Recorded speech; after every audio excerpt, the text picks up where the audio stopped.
شہر کے بازار میں رفیق کی کپڑے کی دکان تھی۔ رفیق ایک نیک اور ایماندار تاجر تھا۔ وہ صبح فجر کی نماز پڑھ کر ذکر وغیرہ سے فارغ ہو کر دکان کھولتا اور جیسے ہی ظہر کی اذان ہوتی وہ دکان بند کر کے مسجد چلا جاتا۔ اللہ رب العزت نے بھی اس کے کاروبار میں برکت دی تھی۔ رفیق کا شمار مالدار لوگوں میں ہوتا تھا۔ رفیق کے پاس ایک تھیلی تھی جس میں رفیق نے 1000 دینار سونے کے سکے رکھے ہوئے تھے۔ ایک مرتبہ رفیق کو کاروبار کے سلسلے میں دوسرے ملک جانا تھا۔ وہ اپنے ایک قریبی دوست عامر کے پاس اپنی تھیلی لے کر گیا اور اس سے کہا کہ بھائی عامر، میں کچھ عرصہ کے لیے دوسرے ملک جا رہا ہوں اور تمہارے پاس اپنی ایک امانت چھوڑ کر جا رہا ہوں۔ امید ہے تم اس کی حفاظت کرو گے۔ میں واپس آ کر تم سے یہ امانت لے لوں گا۔ یہ کہہ کر رفیق نے 1000 دینار سے بڑی تھیلی عامر کے حوالے کر دی۔ عامر نے وہ تھیلی حفاظت سے اپنے پاس رکھ لی۔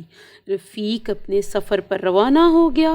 دن گزرتے گئے۔ رفیق کو گئے ہوئے کئی سال ہو گئے۔ اب عامر کے دل میں شیطان نے وسوسہ ڈالا۔ اس نے سوچا کہ کیوں نہ میں اس تھیلی سے دینار نکال کر درہم ڈال دوں۔ رفیق واپس آ کر پوچھے گا تو میں جھوٹ بول دوں گا کہ تم نے مجھے یہی دیا تھا۔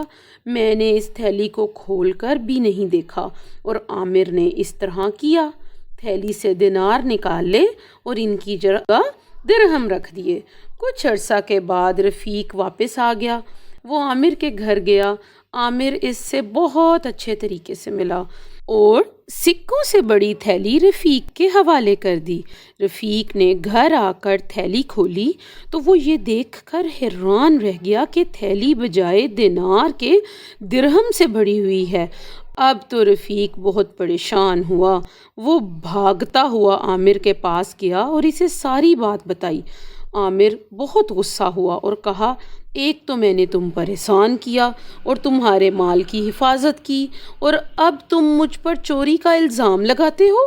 بیچارہ رفیق گھر واپس آیا، 2 رکعت نفل نماز پڑھی، اللہ سے دعا مانگی کہ اے اللہ، میں تو ہر سال اپنے مال کی زکوٰۃ بھی نکالتا ہوں اور جس مال کی زکوٰۃ نکل جائے اس کی آپ حفاظت فرماتے ہیں۔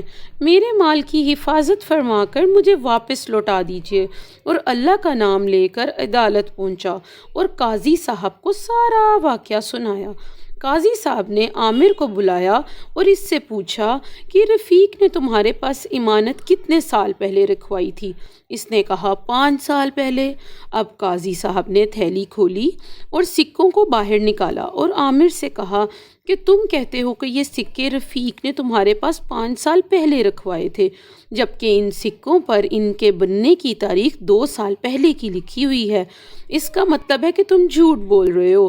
اب جلدی سے رفیق کا مال اس کے حوالے کر دو اور سزا کے لیے تیار ہو جاؤ۔